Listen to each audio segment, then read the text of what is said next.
감사합니다. 우리 교우들 중에는 왕년에 주먹을 좀 쓰신 분들이 있는 것 같습니다. 이렇게 대화를 나눠보면 한동안 내가 주먹 세게 좀 있었다, 그런 분들도 계신 것을 들었습니다. 예전에는 우리 교회에 시라소니 따님도 출석을 했었습니다. 오래 전이죠. 지금은 출석하지 않으시는데 주먹을 쓰려면 그 정도 써야 하지 않은가 생각합니다. 여러분 양은이파라고 아십니까? 예, 조양은 씨 아주 잘 아는 분이 저 뒤에 계신 것 같습니다. 1950년생이신데 그분이 주먹 세계를 어느 정도 평정을 하고 활동을 하다가 1980년에 군부 정치가 시작되면서 구속이 됩니다. 구속이 되어서 15년 복역을 하고 나와서 또 금방 다시 구속이 되고 하는 과정을 거치다가 이분이 감옥 속에서 예수를 믿었다. 그래서 이제는 폭력을 사용하지 않겠다. 그런 이야기를 수시로 많이 했었습니다. 그리고 2002년도에 신학을 전공을 하고 그가 목사 안수를 받았습니다. 그런데 그 후에 이분이 사기 또 협박죄로 다시 구속이 되어서 지금 아마 구속된 상태로 있는 것 같습니다. 대도 조세형 씨라고도 여러분 아실 겁니다. 그분도 회개했다고 하고 예수를 믿고 목사까지 되었었는데 결국은 다시 구속이 되는, 남의 물건을 또 훔치다가 구속이 되는 그런 과정을 우리는 뉴스를 통해서 보았습니다. 그 외에도 많은 분들이 있을 겁니다. 이런 분들은 과연 정말 회개를 한 것인가? 자기의 삶을 청산하고 옛 삶을 청산하고 새로운 삶으로 들어온 것인가?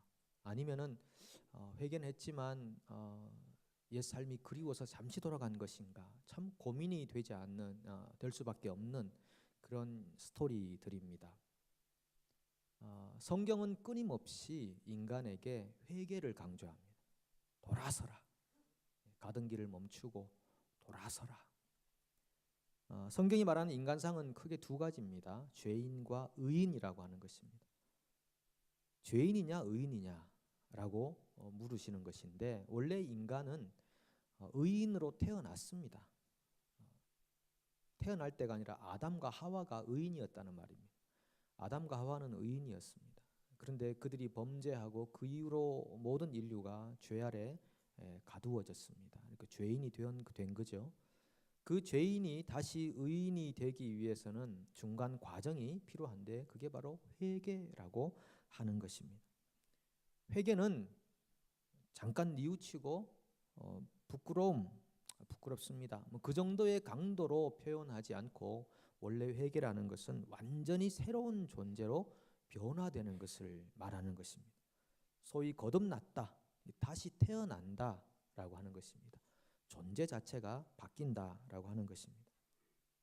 사람이 죄인으로 있다가 점점 나아져서 회개해서 의인 되는 것이 아니고 진화를 통해서 새로운 창조가 완성되는 게 아니고 처음부터 죄인이 새롭게 태어나서 결국 새로운 창조를 입어서 그때부터 조금씩 더 진화해가는 그런 과정으로 사람의 구원이라는 것이 이루어져 가는 것입니다. 조금 더 남을 배려하고 조금 더 남에게 나쁜 짓 안 하고 착한 일을 해줘서 점점 나아져서 결국 새롭게 거듭나는 것이 아니라는 말입니다. 그러니까 죄인인 우리가 완전히 새로운 존재로 태어나야 된다는 것입니다. 그것을 먼저 회개라고 말하는 것입니다. 가시나무가 있는데 그 가시나무의 가지를 하나하나 가다듬어 주고 정리해 주어서 예쁜 가시나무가 되는 것을 회개라고 말하지 않고 가시나무의 가지를 꺾어버리고 그 가지를 감람나무에다가 접붙여서 새로운 뿌리로부터 새로운 양분을 공급받아 사는 것을 회개라고 말한다는 것입니다. 그런데 많은 사람들이 여전히 가시나무의 뿌리로부터 영양을 공급받으면서 가지치기를 해주는 것을 회개라고 생각하고 있다는 것입니다. 그런 경우는 결국 가시나무에 속한 가지가 되는 것이고 그 가시나무의 뿌리로부터 그 열매를 맺게 되는 것입니다. 제가 여러분 이 글을 한번 읽을 텐데 한번 들어보시고 마음이 편한지 안 편한지 한번 생각해 보십시오. 우리는 모두 하나다. 오직 하나만이 존재하고 모든 것은 그 하나의 부분이다. 이 말은 당신이 신성한 존재라는 뜻이다. 지옥 같은 곳은 없으며 영원한 천벌은 존재하지 않는다. 절대적 진실 같은 것은 없다. 모든 진실은 주관적이다. 어떻습니까, 여러분? 불편하십니까? 네. 자기 의사를 강력하게 표현해 주셔서 감사합니다. 네. 이 중에 나쁜 말 하나도 없습니다. 그런데 마음이 불편해야 합니다. 이 말을 듣고도 마음이 불편하지 않다라고 생각한다면 내가 회개가 안 된 상태구나 이렇게 생각하셔도 맞을 겁니다. 이 이야기는요. 닐 도널드 월시라는 분이 1995년에 신과 나눈 이야기라는 책을 발간했는데 그 책 속에 나오는 이야기입니다. 우리를 조금 더 넓은 사람으로 만들어주는 이야기 같습니다. 방금 읽은 이야기가 그렇구나. 그러면 이 말도 한번 들어보시기 바랍니다. 너희는 자신의 악함을 자신에게 납득시키려고 너희가 죄 속에서 태어났고 태어날 때부터 죄인이라고 이야기하는 종교까지 창조해냈다. 그런데도 내가 너희는 신에게서 태어났다. 태어날 때부터 순수한 신이고 여신이며 순수한 사랑이라 말한다면 너희는 내 말을 거부할 것이다. 너희는 자신이 나쁘다는 걸 자신에게 납득시키는 일에 한평생을 허비해 왔다. 어떻습니까? 그럴싸한 이야기이고 우리를 조금 더 편안함으로 인도해 주는 것 같은데 사실은 이런 글은요. 회개가 무엇인지를 모르는 사람에게서 나오는 글입니다. 이분이 1992년 봄에 어느 날 자기 문제가 너무 안 풀려가지고 나름대로 시내라고 생각하는 분께 투덜거렸답니다. 이거 왜 이렇게 내 문제가 이렇게 왜 풀리지 않습니까? 이렇게 했는데 갑자기 자기에게 음성이 들려왔다는 것이죠. 너는 진정 답을 원하는 거냐 아니면은 그냥 내뱉어 본 거냐? 그러면서 신하고 자기하고 대화가 전개됐다는 것입니다. 그래서 신과의 대화를 기술하기 시작하고 그걸 책으로 썼는데 무려 9권을 쓰고 그것이 베스트셀러가 되었다는 것입니다. 그 말은 많은 사람들이 이 글을 읽고 공감을 했다. 마음의 편안함을 느꼈다. 그런 말이 아니겠습니까? 요즘은 책도 잘 선정해서 읽어야 됩니다. 책 많이 읽는 거 참 좋은 일인데 그보다 먼저 해야 될 일이 뭐냐 하면요. 성경이 도대체 무엇이라고 말하는가부터 알아야 됩니다. 그렇지 않으면 기준점이 없어집니다. 그래서 이런 글에도 찬사를 표현하고 마음의 편안함을 표현하게 되면 굉장히 위험한 상황에 빠지게 되는 것입니다. 성경이 우리에게 과연 말하고 있는 죄와 의의 정의가 무엇인가? 그리고 왜 인간에게 구원이 필요하고 회개가 필요한 것인가? 예수께서는 왜 이 땅에 오셨고 인류 구원의 일을 이루셨다고 말씀하시는가에 대한 분명한 이해와 기준을 가지고 책을 읽으셔야 그때부터 분별력이 생기는 것입니다.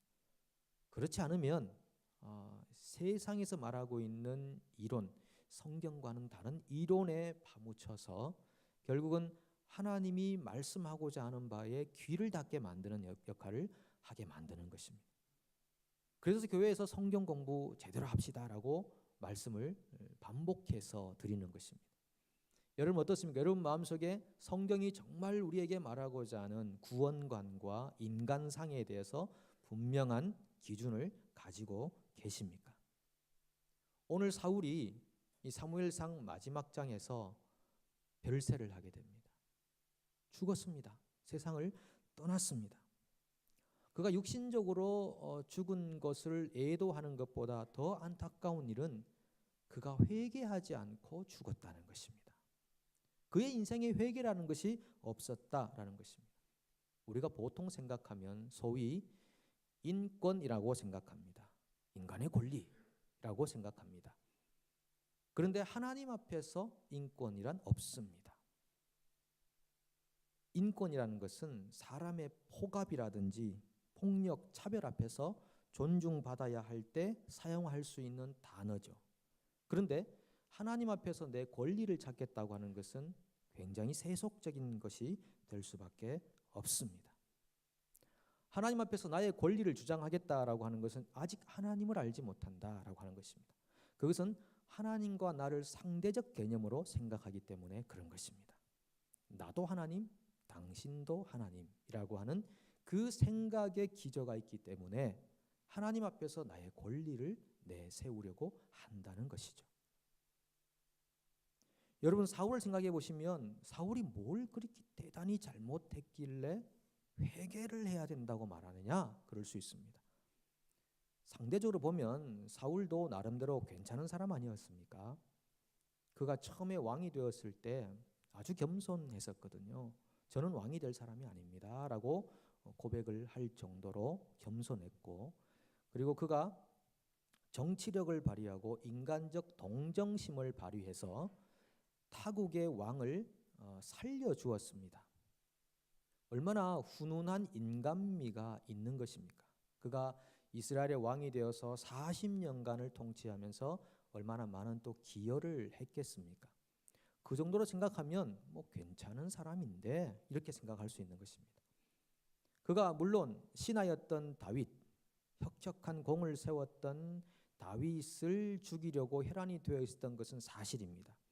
하지만 정치적인 입장에서 볼 때 정치의 반대 세력을 제거하려고 하는 것, 인간사에서 흔히 있는 일 아닌가, 이렇게 생각하면 그것 또한 납득되고 이해할 만한 일이 될 수 있습니다.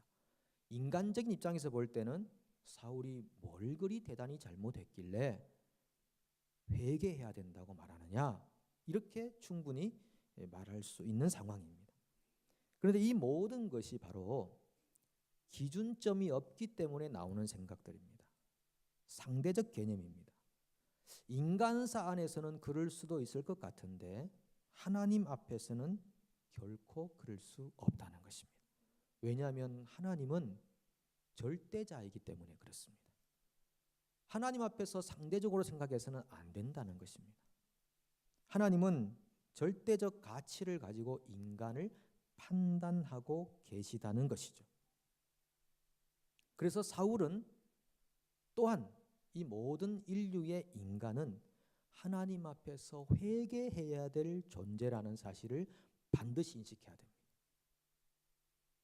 하나님은 절대자시고 그가 선과 악의 기준이시기에 하나님을 떠난 인간은 반드시 절대적 기준 안으로 다시 회복하여 돌아가야 되고, 그것을 위해서 회개가 필요하다는 것입니다. 하나님, 내가 내 인생의 주인 자리에서, 내가 선악을 판단하는 주체적 자리에서 하나님이 우리 인류의 주권자이시고 내 인생의 주관자시고 모든 삶의 선악의 기준인 것을 내가 고백하고 하나님께 항복합니다. 이렇게 고백하는 것이 우리의 뿌리를 바꾸는 일입니다. 그런 회개가 앞서지 않으면 여전히 가시나무로 있으면서 가지치기 하는 정도로 우리 스스로가 나아졌다고 생각하지만 결코 그럴 수 없다는 것입니다. 사울은 결국 회개할 기회를 놓치고 죽었습니다. 오늘 읽었던 6절 말씀이 그의 인생의 결말이죠. 사울과 그의 세 아들과 무기를 든 자와 그의 모든 사람이 다 그날에 함께 죽었더라. 죽기 전에 회개해야 된다라는 것입니다. 카톨릭에서는 죽은 후에도 회개할 기회가 있다고 말합니다. 소위 연옥이라고 하죠. 연옥에 가면 한 번 더 기회가 있다. 그래서 이 땅에서 사람들이 열심히 빌고 돈도 좀 많이 내고 그분들을 위해 헌신적으로 하나님께 빌면 그 사람들이 죽은 영혼이 좋은 곳으로 결국 천국으로 갈 수 있다라고 주장하지만 굉장히 비성경적인 이야기입니다. 성경은 한 번도 그렇게 얘기한 적이 없습니다. 인간의 마음을 편안하게 만들어주기 위해서 만들어낸 이야기에 불과하고 중세에 타락한 교회의 면모를 담고 있는 논리에 불과한 것입니다. 회개는 살아있을 때 해야 하는 것입니다. 죽은 다음에는 회개의 기회가 없다는 것을 반드시 인식하시기 바랍니다. 전 여러분께 분명히 말씀드렸습니다. 나중에 천국 가는 그 문 앞에서 나는 몰라서 회개 못했습니다. 그렇게 말씀하시면 안 됩니다. 위증이 되는 겁니다. 분명히 말씀드렸습니다. 우리가 살아있는 동안 회개해야 된다. 그런데 여러분 회개하는 것이 이게 정말 인간의 힘으로는 정말 힘든 일입니다. 어떤 것보다 힘든 기적에 속합니다. 요한계시록을 보면 우리가 알 수 있는데요. 요한계시록 16장 8절에서 11절을 보면 이렇게 말합니다. 넷째 천사가 그 대접을 해 쏟음에 해가 권세를 받아 불로 사람들을 태우니 사람들이 크게 태움에 태워진지라. 이 재앙들을 행하는 권세를 가지신 하나님의 이름을 비방하며 또 회개하지 아니하고 주께 영광을 돌리지 아니하더라. 또 다섯째 천사가 그 대접을 짐승의 왕자에 쏟으니 그 나라가 곧 어두워지며 사람들이 아파서 자기 혀를 깨물고 아픈 것과 종기로 말미암아 하늘의 하나님을 비방하고 그들의 행위를 회개하지 아니하더라. 종말에 일어나는 현상들입니다. 온갖 재앙과 심판의 상황에 봉착해 있으면서도 그것을 느끼고 고통을 받으면서도 하나님을 비방하지 하나님께 돌아오지 않는다. 인간의 철저한 타락과 굳어버린 심성을 이야기하고 있습니다. 비방하면 했지 내가 고통받으면서도 내가 회개할 일이 뭐냐? 하나님을 상대적 개념으로 생각해서 회개하지 아니하더라. 거지 나사로 비유에서도 나오는 이야기입니다. 이 부자가 죽어서 음부에 갔는데 죽어보니 아이고 이거 잘못됐구나. 내가 살아서 나가서 형제들에게 이렇게 살면 안 된다고 얘기하고 싶은데 저를 좀 살려 보내주십시오. 그럴 때 뭐라고 합니까? 그 땅에 있는 선지자들의 이야기를 듣지 않으면 아무리 죽었다가 살아나서 기적을 보이면서 얘기해도 안 믿을 거다. 사람의 완고함과 무너진 그 자존심이라는 것이 결국은 회개하지 못하게 만든다는 것입니다. 오늘 우리에게 정말 필요한 것이 무엇인가? 회개라고 하는 것입니다. 하나님께로 돌아가는 것입니다. 내가 죽으면 죽었지 회개하지 않는다. 나는 한 번 아니라고 한 것은 절대 죽어도 아니다. 인간의 잘못된 의지의 모습입니다. 어떤 사람은 내가 뭐 지옥 가지 뭐. 내가 내 삶에 대한 책임을 지라면 난 지옥 가겠다. 이렇게 말씀하시는 분들도 계시는 것이죠. 이 말은 지옥에 대해서 잘못 알고 있지 않은가? 혹시 지옥을 믿고 믿지 않고 있는 것은 아닌가? 의아하게 만드는 것입니다. 지옥이 어떤 곳입니까? 영원한 고통 안에 거하는 곳입니다. 요즘 교회에서 천국이나 지옥 같은 얘기를 잘 안 합니다. 사람들의 마음을 불편하게 만든다고 해서 그런 얘기를 잘 안 하죠. 그것만큼 심각한 상황은 또 어디에 있습니까? 교회가 천국과 지옥을 얘기하지 않으면 어디에서 천국과 지옥을 얘기할 수 있겠습니까? 지옥은 반드시, 혹시 여러분께 제가 여쭤봅니다. 지옥이 있다는 것을 믿으십니까?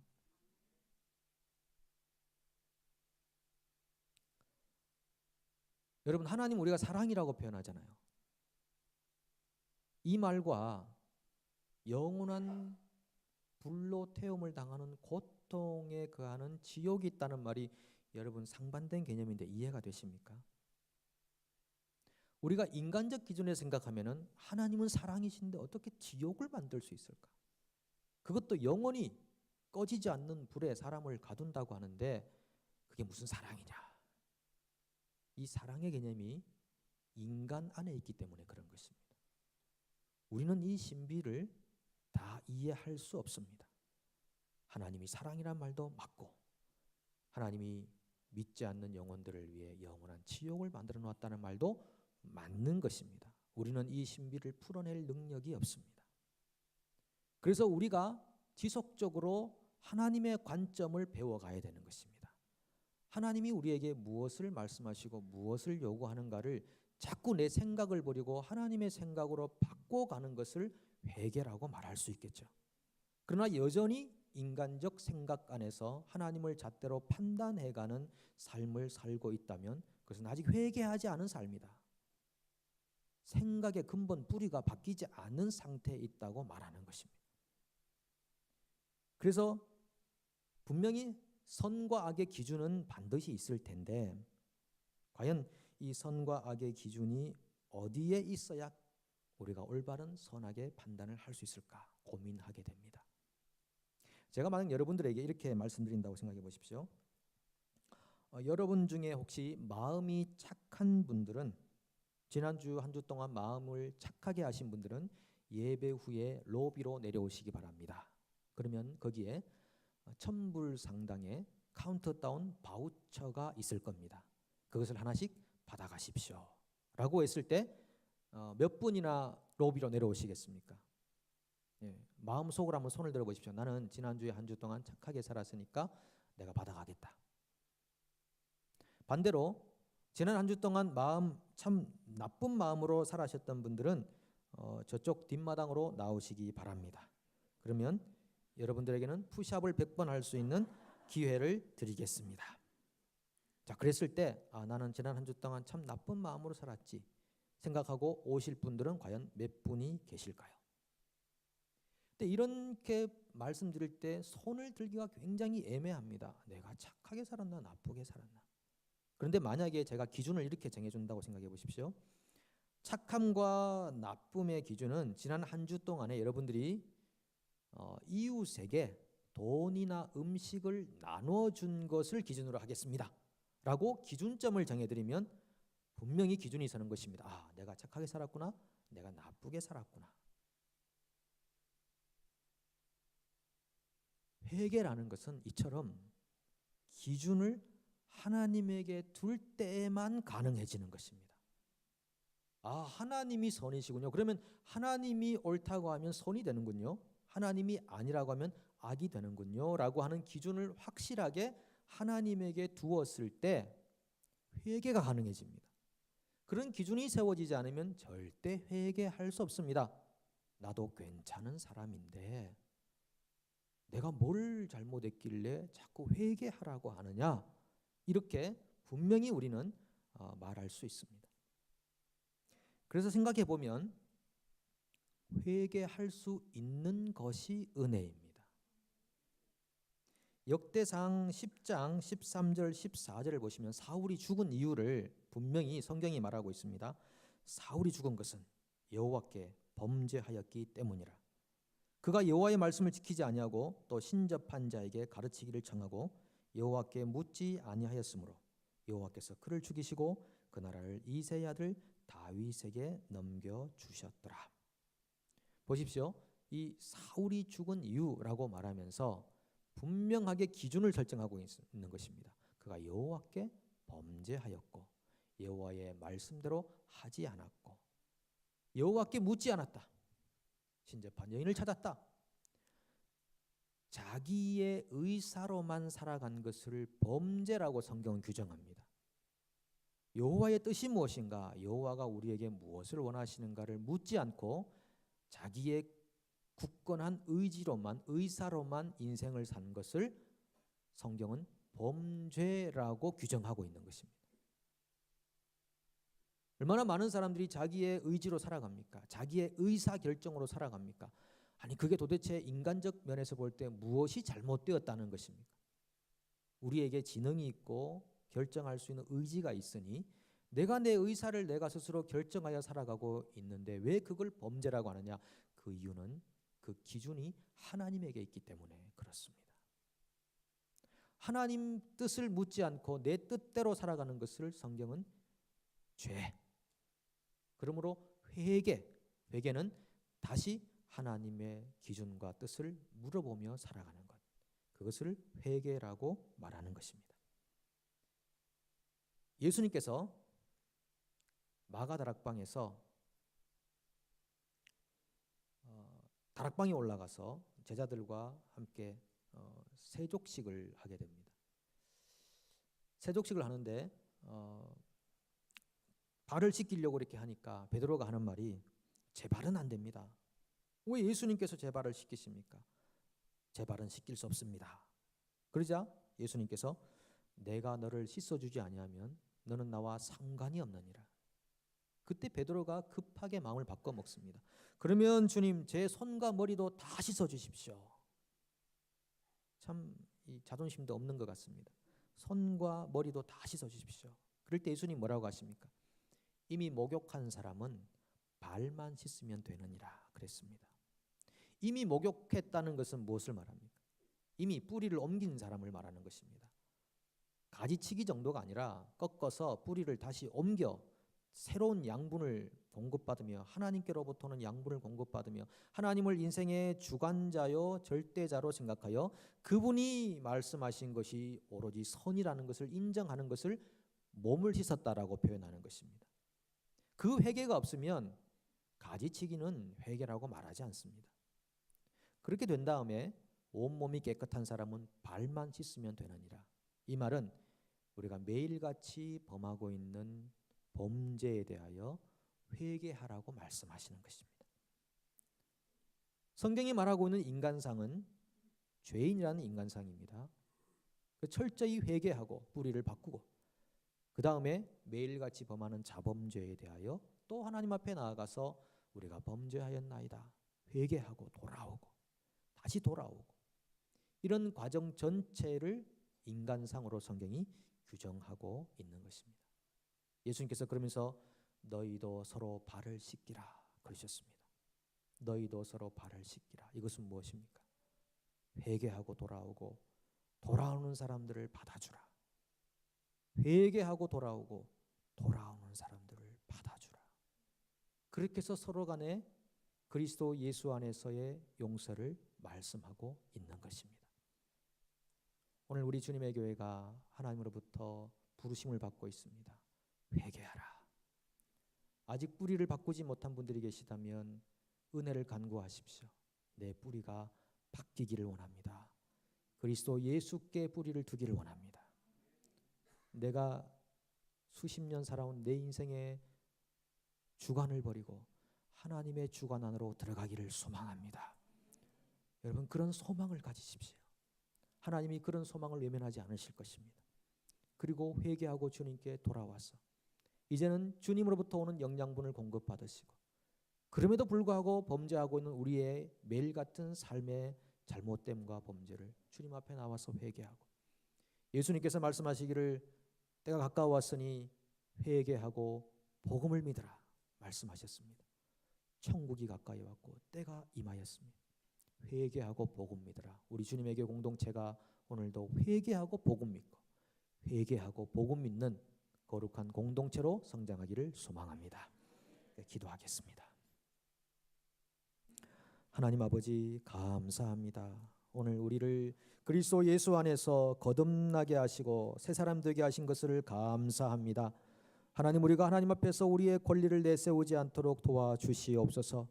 우리의 의사결정으로만 사는 것을 범죄라고 하셨는데 오직 주님의 의사를 따라가도록 성령의 인도를 받는 사람들이 되게 하여 주시옵소서. 하나님 우리가 회개하고 복음 믿는 삶을 지속적으로 살아서 늘 주님께 돌아오기를 연습하고 훈련하는 하나님의 거룩한 백성들 되게 하여 주시옵소서. 예수님의 이름으로 기도합니다. 아멘.